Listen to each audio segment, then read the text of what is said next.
Ay, doon panahon ni Marcos Sr., talagang malakas yung diktadura. Wala talaga yun, kaya biglang sabog yun eh. So, maraming, katulad ngayon, may mga grupo na nagsasalita kung paano sinira ni Marcos Sr. yung demokrasya natin. Paano umaabuso sa kapangyarihan yung mga nasa pwesto. Gaano kalaki ang pagnanakaw. Pati nga lahat sila.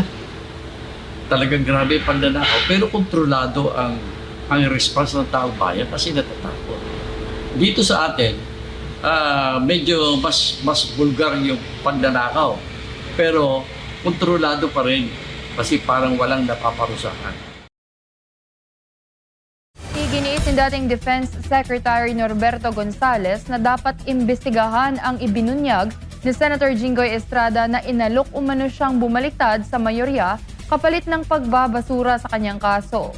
Ayon pa sa dating kalihim, mas matindi umano ang nangyayari ngayon sa bansa kumpara sa panahon ni dating Pangulong Ferdinand Marcos Sr. Narito ang balita.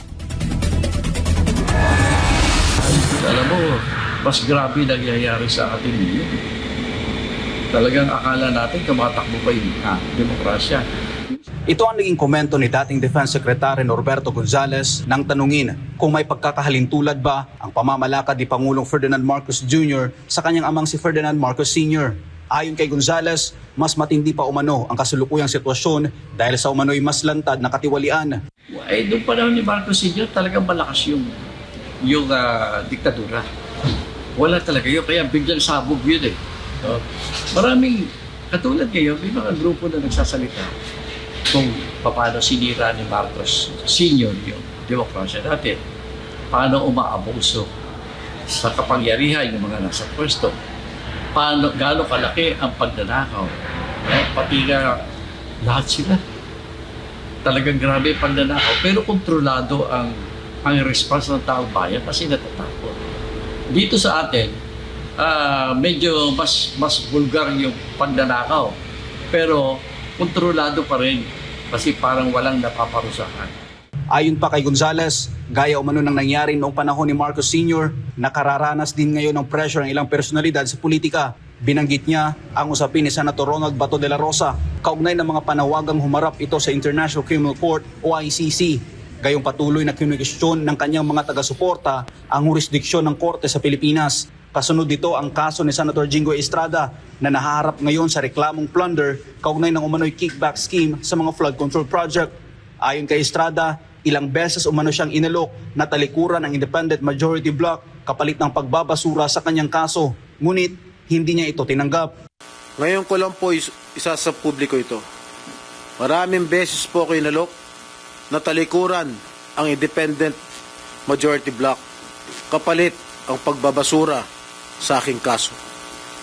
Ngunit, hindi ko po ito tinanggap. Para kay Gonzales, seryoso ang pahayag ng senador at nararapat itong imbestigahan. Yung sinabi ni Jinggoy, yung significant yun ang dapat imbestigahan. Bakit nakaganon? Hindi ka lang pumayag eh, kukulong ka na. Anong klaseng justisya meron? Dahil dito, sinabi ni Gonzales na nagiging questionable ang mga kasong isinampa at maaari pang isampa laban sa ilang miyembro ng majority bloc. Yung sinabi ni Jinggoy, hindi tinitingnan ko kung nagsasabi ng totoo si Jinggoy sa itsura ng kanyang pananalita. Sabi niya kaya lang sasabihin, imagine, sinabi sa kanya na kapag sumama ka sa minority, wala ka ng kaso. Ibig sabihin, yung mga nasa pwesto, meron silang power na i-twist ang hustisya. Imagine, pwede na pawalan ng sala si Jinggoy. Nung hindi nakikisama, pwede nilang ipakulong. Anong klaseng hustisya meron pa tayo? Samantala, tiniyak ni Estrada na ihahayag nila sa publiko ang mga pangalan ng mga taong umano'y nasa likod ng ginagawang pananakot sa mga senador. I stand my ground. Ngayon kung tatanungin niyo kung sino sila, abangan ninyo ang susunod na kabanata. Matatanda ang sinasabi ng ilang kritiko ng minority senators na may pangamba ang ilan sa pagpapatuloy ng investigasyon ng Senate Blue Ribbon Committee sa mga flood control project. Ayon sa kanila, maaaring muling lumutang ang mga aligasyon kaugnay ng mga dating bodyguard ni resigned Congressman Zaldico. Gayon din ang umano'y pagtanggap ng ilang senador at kongresista ng malalaking halaga ng pera. Dahilan ayon kay Gonzales para usigin sa Senado ang majority senators. Para sa Diyosa sa Pilipinas, kung Mahal Almar Forzuelo, SMNA News. Binalaan at pinangaralan ni Pangulong Ferdinand Bongbong Marcos Jr. ang pamunuan ng Senado dahil sa sunod-sunod na pagkansela ng sesyon bago ang nakatakdang adjournment sine die. Ayon sa Pangulo, nalalagay sa kaguluhan o disarray ang legislatura habang marami pang nakabinbing batas na kailangang aksyonan para sa taong bayan. Si Hannah Jane Sancho magbabalita.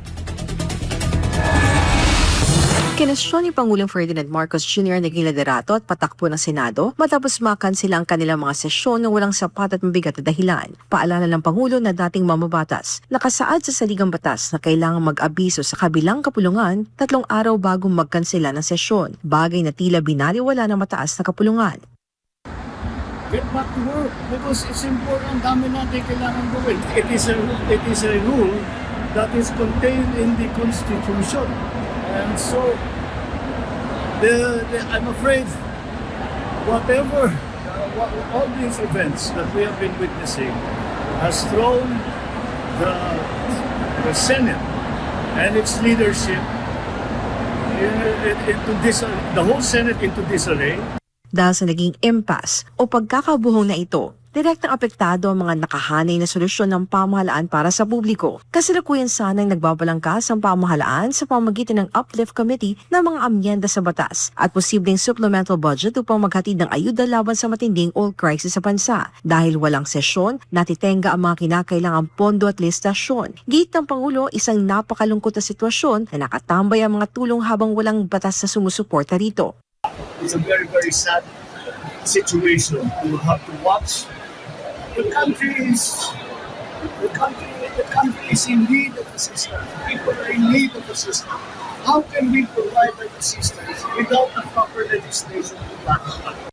Sa ngayon, pinag-aralan na ng palasyo ang lahat ng legal at konstitusyonal na opsyon upang masolusyonan ang krisis sa Senado. Gayunpaman inamin ni PBBM na bilang kapantay o co-equal branch ng gobyerno, hindi niya pwedeng utusan o parusahan ng mga mababatas na nakasalalay pa rin ito sa sariling disiplina ng kapulungan. We are looking at the law, we're looking at the Constitution, and to see how we can remedy the situation. But it requires the cooperation and the commitment of the Senate leadership to continue with their work. Ayon pa sa Pangulo, sa buong buhay niya sa politika ay hindi niya inaasang sasapit sa ganitong punto ang Senado na dating tinatawag na isang iginagalang na institusyon. Para sa Diyos at Pilipinas kumahal, ito si Hannah Jane Sancho, SMNI News.